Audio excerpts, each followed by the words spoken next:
Following a disastrous landscape shoot, this is how I rescued one of the images that was struggling to work. Here's the raw image I came home with, and this is how I adjusted it using Luminar Neo. At the moment, I've opened it in Photoshop, and I'm going to process it here using Luminar Neo as a plugin. You can run Luminar as a standalone editor as well, but I prefer to use it as a plugin because it works as a Photoshop smart filter. I've already converted this layer to a smart object in Photoshop. That's going to save my Luminar Neo edits so that I can adjust them in the future if I need to. To launch Luminar Neo, I go to the Photoshop filter menu. Then in the Skylum software group, I can select Luminar Neo. Once Luminar launches, I find myself in the presets module. But rather than applying a preset here, I'll select the edit module because there are some specific problems I want to fix in this image. I don't just want to hide them with a preset. When I took this photo, it was quite a dull and eerie scene, but the photo seems to have been overexposed and the image is just too bright now. The colours are also much too warm, and so it's lost a lot of the mood and atmosphere of the location.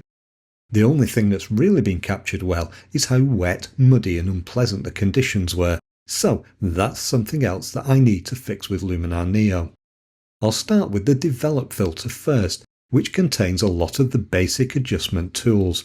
It's a good starting point for fixing problems with light and colour in Neo. To fix the overexposure, I'll reduce the exposure slider by a couple of stops.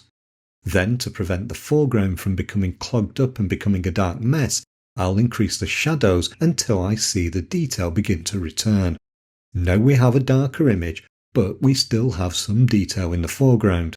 The final adjustment I want to make using this filter is in the colour section, where I'll reduce the temperature to cool the image down. This gives the scene a cooler, more moody look, but I need to avoid turning the sky blue. The next step is to open the shadows more and give the features there more detail. A great tool for this is the Enhance filter. That's where I can use the accent slider, which enhances the shadow detail and lightens it. The problem now is that it's affecting everything, including the background fog, but I only want it applied to certain areas of the foreground. I certainly don't want it affecting the trees in the background and making them easier to see. Because this tool works by adjusting contrast, it's going to remove some of the atmospheric mist, so we need to be careful with it. To avoid this problem, I'm going to add a mask using the Brush tool. In the Masking tab, I can select the Brush tool and configure its settings. I'll just use a large soft brush and a low strength setting. Now I can paint over the areas of the foreground where I want to add the effect. I'll keep away from the corners though, where the low light is actually helping to hide the mud. I'm just trying to enhance the rocks, millstones and bracken to help lead the eye into the scene. I like to start this sort of work with a low strength setting for an initial pass with the brush. Then I increase the strength to add more of the effect to small areas. If you do make a mistake, you can switch to the Erase brush to paint over and remove it. After painting the effect onto the areas to emphasize them, I'll refine the accent slider. Now let's look at adding light to the scene in the foreground. A great tool for this in Luminar Neo is light depth. You can see what happens best if I add a small amount. Luminar now analyzes the scene and creates this depth map. You can then grab this little masking bug and drag it up and down to position it. You can also drag the top edge so that it covers the foreground. After that, you can adjust the amount slider to control the strength of the light. For this image, it's also an idea to use the softness slider to spread the effect. This prevents it from appearing as bright patches of light on the foreground. Something else that I want to highlight at this point is where the edits I've made can be found. We just need to switch to the Edits tab. This is how we can go back to change the adjustments we've already applied if we need to. You see, the Tools tab contains a complete list of tools we can use, but when we use one of these, it's then adding those adjustments to the Edits. Let's select the Light Depth filter again, and I'll show you what I mean. This time I'll use it to add more light to the mist in the background. Now if I go back to the Edits tab, you can see we have two light depth filters, each containing different adjustments. Let's go back to the tools now because I think it's time to work on the mist in the scene using the atmosphere filter. In the drop-down, I'll choose the mist option, which isn't quite as dense as the fog. Then I can increase the amount slider to add the mist to the scene.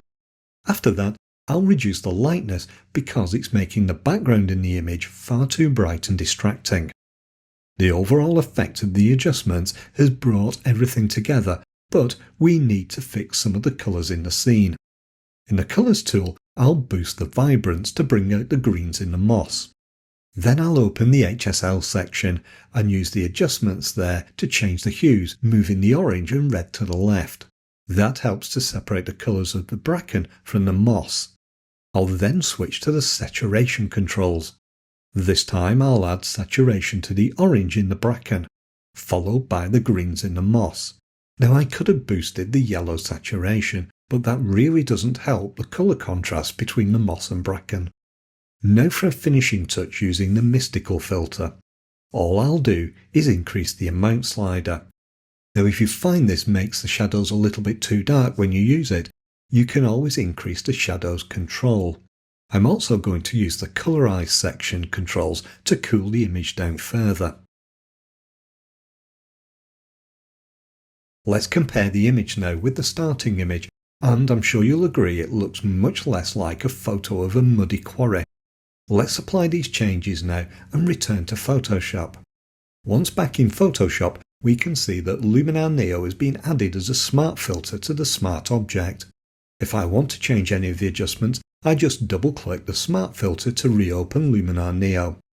Here's the starting image again, and here's the version edited in Luminar Neo.